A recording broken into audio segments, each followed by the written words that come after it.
ridiculous. Aliens watching Earth feels like something from a late-night movie, a blurry video, or a man online pointing at a strange light in the sky. But then you stop laughing for 1 second and look at the universe honestly. Earth is not hidden. It shines. It broadcasts. It leaves fingerprints. From far away, our planet gives off signs that something unusual is happening here.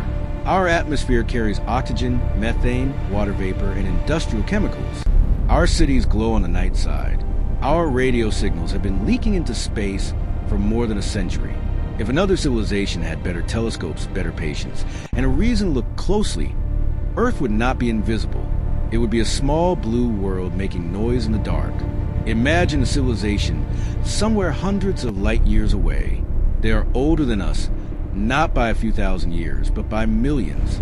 Their science did not stop at rockets and satellites. They learned how to read planets the way we read weather reports. They did not need to land on Earth or fly over farms at night. They simply point their machines toward our sun and wait. Every time Earth passes in front of the sun from their point of view, the thin edge of our atmosphere filters starlight. Inside that light there are clues. Oxygen says chemistry is active. Water says a planet may have oceans and clouds. Methane whispers that something biological or geological is happening below. To us, Earth is home. To them, it could be a strange signal. The scary part is that this is close to what humans are already trying to do. We search for planets around distant stars. We study their atmospheres. We ask whether they have water, whether their temperatures allow life, and whether strange chemical patterns could mean biology. NASA calls this field astrobiology, the study of life's origin, evolution, distribution, and future in the universe. Scientists are not saying aliens have been found. They are saying the search is serious enough to build missions around it. That means if we are learning how to look for life from here, another civilization could have learned the same thing long before us. We might not be hunters only. We might also be the target of somebody else's telescope. But watching does not have to mean invasion. That is a human mistake. We imagine aliens like conquerors because our own history is full of conquest. A more advanced civilization might not care about our land, gold, oil, or politics. From space, our borders disappear. There is no France, Pakistan, America, China, or Russia from interstellar distance. There's only one planet with weather, oceans, nightlights, and a species clever enough to split atoms but still angry enough to point weapons at itself. If aliens were watching, they might see a young civilization still fighting its own reflection. Now imagine their first record of us. Maybe they noticed Earth before humans existed. For most of our planet's history, there was no radio, no cities, no satellites, and no artificial light. Earth was alive but quiet. Then, suddenly, something changed. On the cosmic timescale, human technology appeared like a spark. In just a tiny slice of time, the night side of Earth began to glow. Metal machines surrounded the planet. Nuclear explosions flashed in the atmosphere. Radio waves spread outward like ripples in the black ocean. To an observer far away, it would look as if the planet had woken up. That is where the mystery becomes uncomfortable. If anyone is watching from close enough, they may not need to guess what we are. Our radio and television signals have been moving outward at the speed of light for decades. Most become weak with distance, but powerful radars and deliberate messages are harder to ignore. We have also sent physical messages. The Voyager Golden records carried greetings, sounds, and images from Earth into deep space, not because we expected a quick reply, but because humans wanted to say, "We were here." That is beautiful. It is also bold. So why has no one answered? This silence is the great problem behind the search for intelligence. The universe is huge.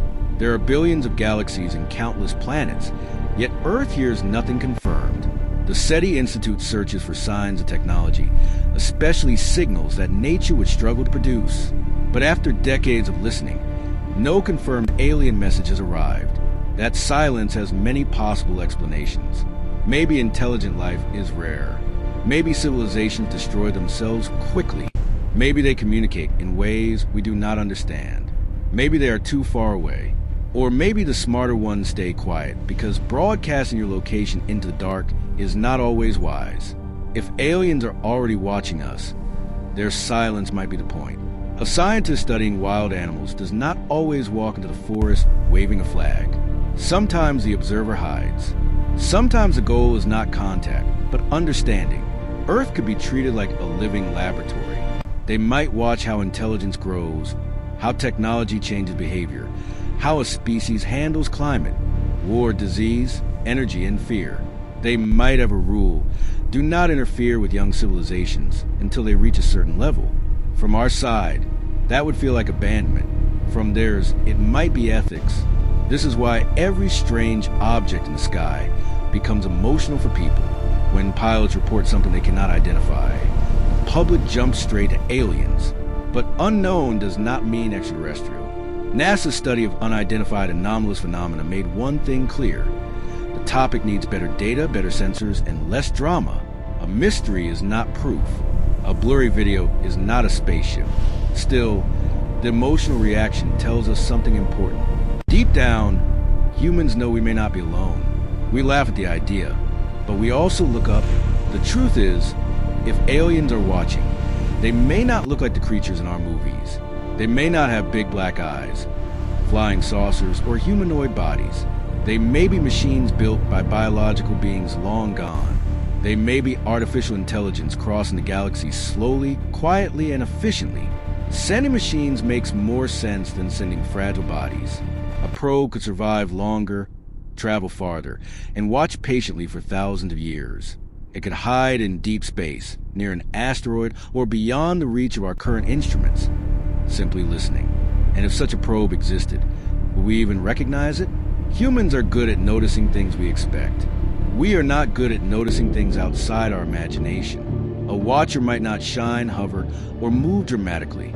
It might look like rock, dust, or dead metal. It might not communicate because communication is not its mission. It might only record. That idea is frightening because it removes the drama. No invasion, no warning, no speech. Just quiet observation while humanity argues, builds, burns, dreams, and broadcasts itself into space. But maybe the most powerful answer is not fear. Maybe it is responsibility. If Earth is being watched, then what are we showing? A planet of art, music, love, science, and courage? Yes, but also a planet of hunger, war, pollution, and arrogance. We are the species that writes poetry and builds bombs. We send greetings to the stars while failing to understand each other at home. If another civilization is watching, they may not judge us by our strongest rockets, but by whether we survive our own intelligence. So the question is not only, are aliens watching us? The better question is, what kind of civilization would they see? Because one day, whether through a telescope, a signal, a probe, or a discovery we cannot yet imagine, humanity may learn that the dark was never empty. And when that day comes, we may realize the universe was not waiting for us to become powerful. It was waiting for us to become mature.